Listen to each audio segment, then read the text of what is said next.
shirt's about to come off.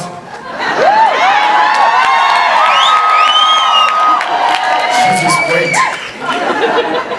I thought it was great. You know what I loved about that, Dan being a frog, is that Amy Garcia had to act with it.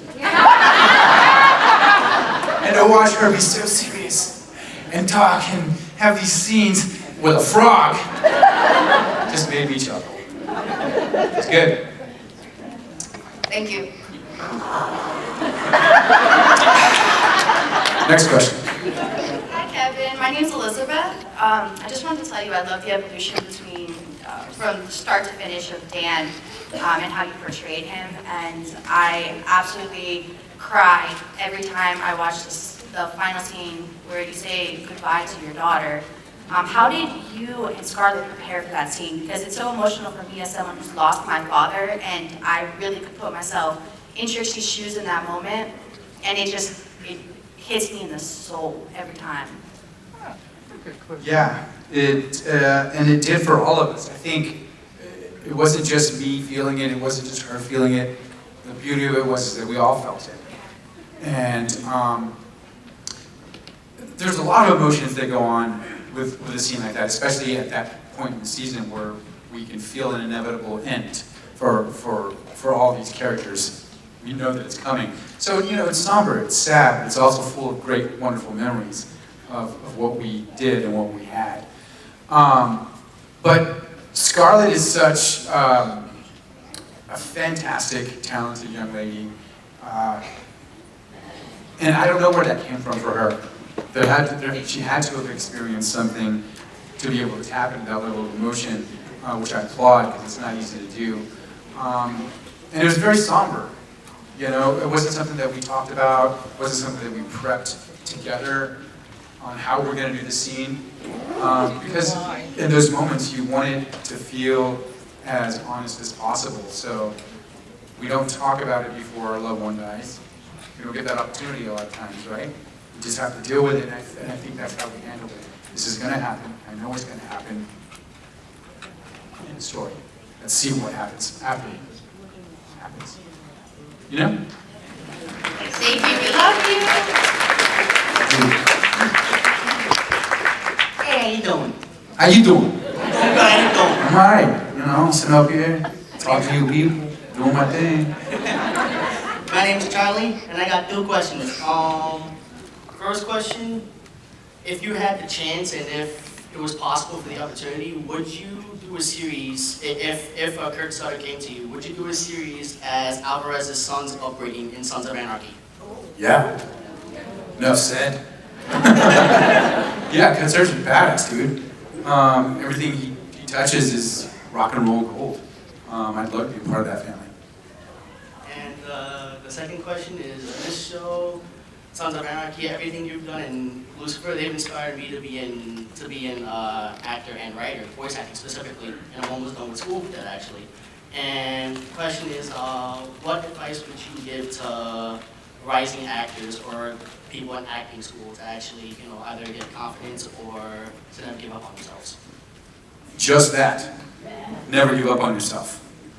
Know that if you do the work and you surround yourself with people who want you to succeed and want you to do well in life, that it's going to come to you if you don't give up. Hollywood, specifically, I believe is designed to make people go home. They call it the place where dreams come true. Dreams don't come true for everyone because you quit too early, or you go home, or life happens, you know what I mean? So, in my opinion, it's the ones who continue to move forward, who fall and fall and fall and fall for that one yes, who get it. And more importantly, have fun while you're doing it. Find the fun in it and never lose it. Because the moment it's not fun, you gotta move on. You know what I mean? Thank you so much. Absolutely. Keep doing it. Congratulations. I hope you move as high as you want to go. Thank you, brother. Hi, I'm Mary. I want to know, do you regret asking to be killed off in season 5, and or did you enjoy playing the ghost in season 6? Originally, I regretted saying, hey, I think it'd be a good idea to kill Dan since this is the last season. It wasn't. But it opened the door to a whole new, interesting sort of way for him to be an entity in that world again. And I loved what they did. I liked the story. I liked where it went. And I liked the opportunity of speaking to my daughter through someone else's body. You know, like, for the final moment. Just know that your dad thinks you're the best thing ever made. You know? And I think it was cool. I mean, I don't think we would have loved it as much if Dan didn't die and come back and have that wrap it up.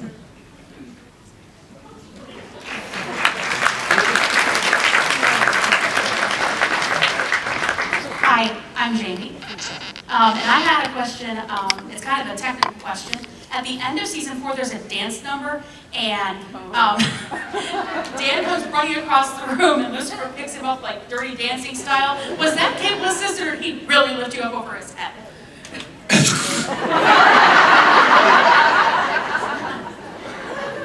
No, he really did it.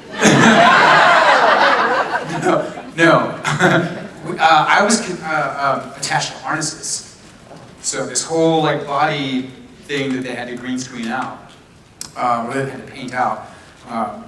But yeah, as soon as I run, there's another dude. It's like a balance system, right? So I'm attached. I have this thing. I have all these wires coming out of the back, and there's another dude off on a ladder who weighs just a little bit more than I do.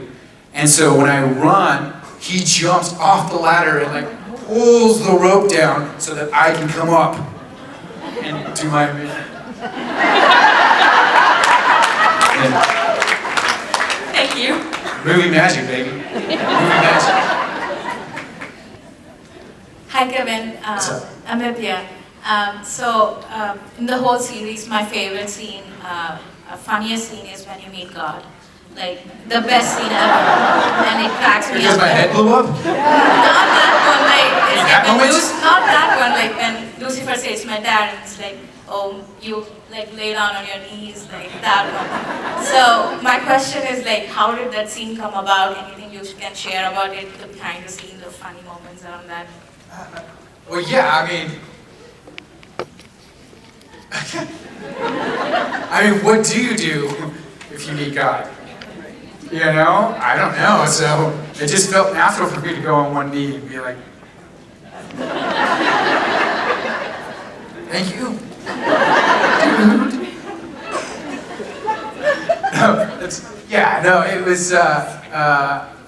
It was just one of those things that happened.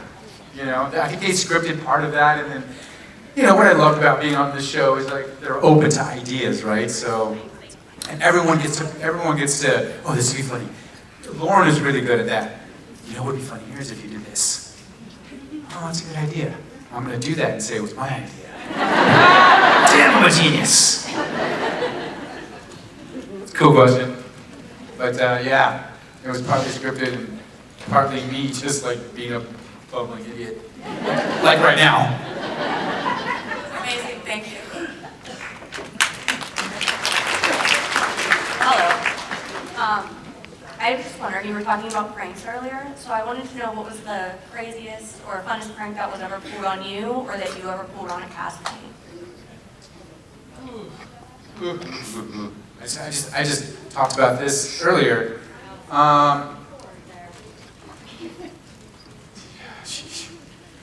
There were a lot of pranks going. Like I remember Lauren. It always goes back to Lauren. That's why I work with her forever. There was a particular castmate that Tom wasn't fond of. Did you guys hear the story? No. And she loaded up his trailer. After the guy rapped, she loaded up his trailer with like balloons and stuff like that, and giant cardboard cutouts of him in his trailer to say, "Remember this one?" And she knew. I had this like. You guys close your ears if you're bored with this story already, but I'm very particular about my bicycle. We were a big bicycle gang on Lucifer, and I had this one that was just so fucking cool. And Lauren stole it and made me think that it was really stolen and filmed me from her window, her trailer, literally being like, what the Captain White? Come on! And then like 35 minutes later, she's like, hi, I got your bike. So yeah. There's a bunch of other stuff that I probably shouldn't talk about. Thank you. Hi, Kevin. David from New Jersey. So the prank episode, you said, there was more pranks going on all that. When you all found out about the prank episode, you sat down, everybody, and read the script and understood what was going to happen, what was the reaction across the cast, and including yourself, about that episode and how it was going to play out and what you felt about it? Yeah, man, it was outright laughter. Everyone was like, "Oh my gosh, this is perfect. It's perfect." It was big. It was a challenge, though. It was huge, and I think we had the perfect director for it too. He had a very specific idea on how to shoot it and how to lens it up and how it was going to be colored. But we all knew it was going to be difficult to shoot because it was so giant. But we are all open to having as much fun as possible, and that's all it was. It was how much fun and how much of an idiot can I make Kevin look like. And we succeeded, because I look like a pretty big dumbass. Cool, thank you. Hi. So I have a very important question. Did your mom's friend also name her kid Kevin? Sure did. Sure did. There's 2 of us out there named after our mom's crush. It's a beautiful thing. That's the name of my next movie. My Mom's Crush.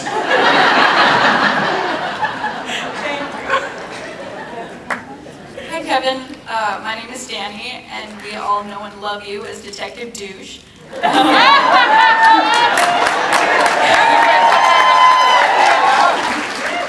If that hadn't been the nickname chosen for Lucifer to call you, what other nicknames do you think would have been an option?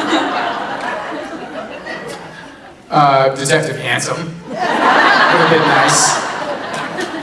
Easy on the eyes. Would have been nice.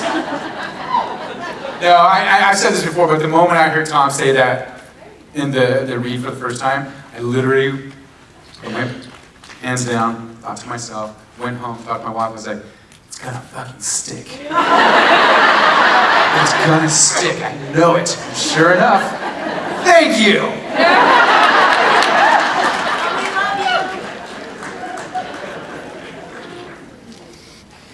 Hi, my name is Elisa.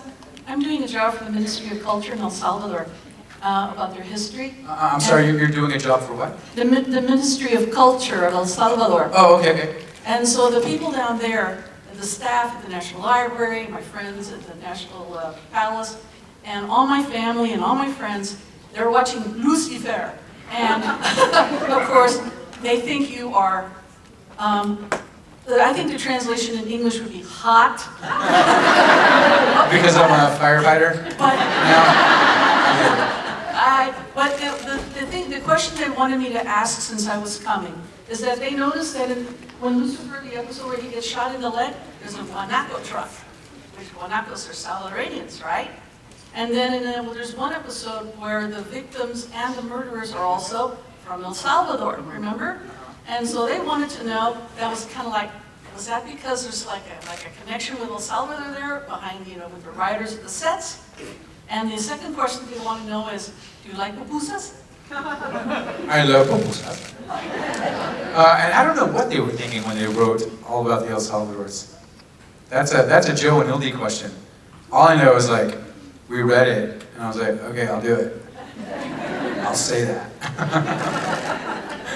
Yeah, I wish I had a better answer for you on that one. I'm not sure what the connection was and why it went that way, but yeah.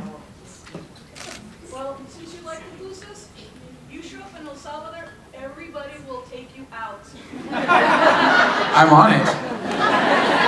Are you buying? Everybody's buying. I will buy. Okay. Thank Thank you. Hi, I'm Betty from Long Island. Love the show, love you on it. I loved all the musical numbers. Have you done any singing before, singing on Lucifer? And would you guys do a Broadway musical, please? Yeah. Okay, remember how you guys saved Lucifer? That's the way to get us to do a Broadway show. Start it now. Yeah, I do it. Yeah, you know, I come from the theater. That's my first love. And I've done a lot of theater. I've done a handful of musicals, but I was never like a top talent when it came to the music. There's some amazing musical artists out there. I was usually part of the background or talent person or, you know, that kind of thing. But I just love the grand spectacle of it all. But that was my first opportunity to really highlight whatever little voice I do have, but also go into a studio and figure out how that whole thing works. It was an extraordinary experience, and I would love it for someone to let me do that again. Thank you. Hey Kevin, I'm Sarah. Thanks for being here. I was wondering about the Lucifer dynamic, which I think many of us would agree is one of our favorite relationships on the show. So two things. Did you have that rapport with Tom right from the beginning? And two, what is the favorite Lucifer scene that you shot? I really loved the bracelet bros aspect of it all. It really connected us in a different way. And you know, when I jumped onto the show, as you all know, someone else was playing the role that I was playing Dan. And so when I stepped in, everyone had already become friends. They'd already gone through the pilot together and had that experience. And so I was the new guy, you know. So it took a minute for us to, in any situation when we meet new people, you know, you're a little standoffish or you're super extroverted. I happen to be a little more standoffish in the beginning and more observant to see how much I can get away with. So it took a minute, but you know, by like episode 3, we were already like finding our rhythm together as friends. What was the other part of the question? The favorite scene that you shot? Oh yeah, I really love the moment at the end of the big prank because you fucking shot me, Daniel. And that was a good moment. Thank you.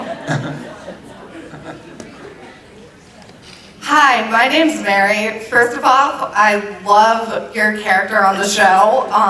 So I was wondering, what were some of your favorite scenes you did with Lauren German?